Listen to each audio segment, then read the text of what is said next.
Now, your forecast first, sponsored by Matex Heating, Cooling, and Plumbing. Wow, it's been a beautiful day across central Illinois. Very comfortable with those temperatures. And humidity? Yeah, what humidity? Nothing out there. Lots of sunshine, some fair weather, cumulus clouds showing up. And again, these temperatures that are just hanging in the low and mid 70s. 72 in Effingham, 73 in Champaign, 76 in Springfield. As we go throughout the rest of this evening, it's going to be another nice night. Quickly back down to those 50s by 11 p.m. But we all know things don't last long around here. There's always a change around the corner. And those are arriving soon. We'll talk about what those are when we come back. WCIA 3 News starts right now. Now from WCIA 3 News. It just really breaks your heart. One school district will start the year with remote learning, what has now been put on hold because of that. Also, the semester doesn't start for almost 3 weeks, so why are students already moving in at the U of I? My dad was the ultimate dad. He always had my back. But this time, it was his dad who needed help. How an entire family became angels among us and saved his business. You're watching your local news leader. This is WCIA 3 News at 6. We have breaking news tonight. The Champaign School District just announcing they will be going full remote for the first quarter of the school year. Superintendent Susan Zola says the health, wellness, and safety of the community is one of their top priorities, especially now. She says the district will continue to assess the situation. By the end of September, they will make another decision whether to continue distance learning for the second quarter. We'll have more on this breaking story tonight at 10. The Decatur School District also going remote, and because of that, they're canceling sports until they're back in school. They say it doesn't make sense to play without meeting for class, even though the IHSA says they could have. WCIA 3's Andy Olson live in our newsroom. So, Andy, why did they go this route if they were still able to play? Jennifer, the athletic coordinator for the district, says bringing kids together after school while they can't meet during school didn't make any sense to them. It was a hard decision for them to make, but one they think is in the best interest of their students. Decatur Public Schools announced at the end of July it was going completely virtual this school year for the health and safety of its staff and students. Athletic coordinator Joe Caputo says if they can't meet in class, they can't meet anywhere. If they weren't comfortable with doing that, but they wanted to participate in some type of after-school athletics, the answer was going to be no. That means golf, tennis, and cross-country athletes there will have to miss out on their seasons. For seniors, their time as a high school athlete may be done.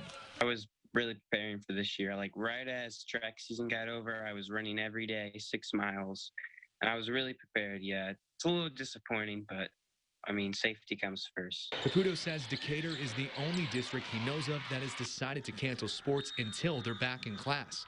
Right now, virtual learning is going through the end of the first quarter, October 9th. Caputo knows they made the right decision, but it doesn't make it any easier on coaches, athletes, or himself. For a lot of them, you know, this is going to be it. And so when you talk with those kids, when you see them and you have those conversations, it just really breaks your heart. There is some room for hope, though. If Decatur returns to class for the second quarter, there's a small window where some high school sports could play some games and matches, which still could mean a good ending for Decatur seniors. Sounds like maybe we'll have regionals, and so maybe like the first and last run of senior year. That would be cool. Decatur schools have already heard from cross-country officials they would be able to join the season if they return to the classroom before the end of the fall season. They're still waiting to hear if golf and tennis would be able to do the same. Live in the newsroom, Andy Olson, WCIA 3, your local news leader.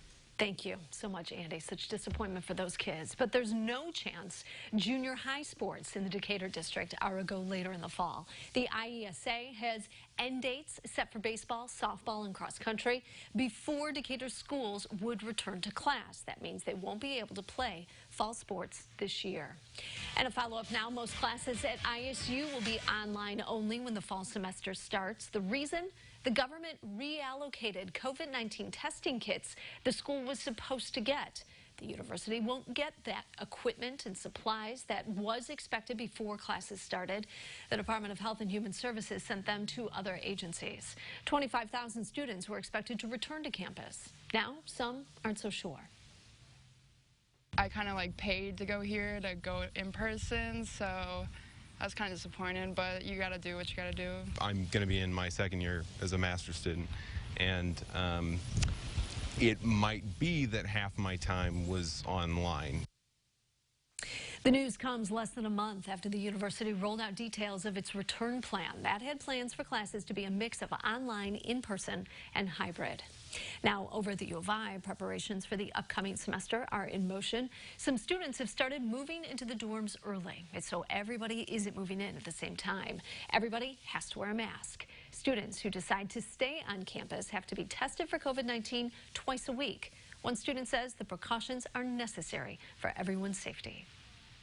Personally, I think Illinois is doing a really good job of talking to everyone, making sure everyone's in a loop. I know they were standing with international students.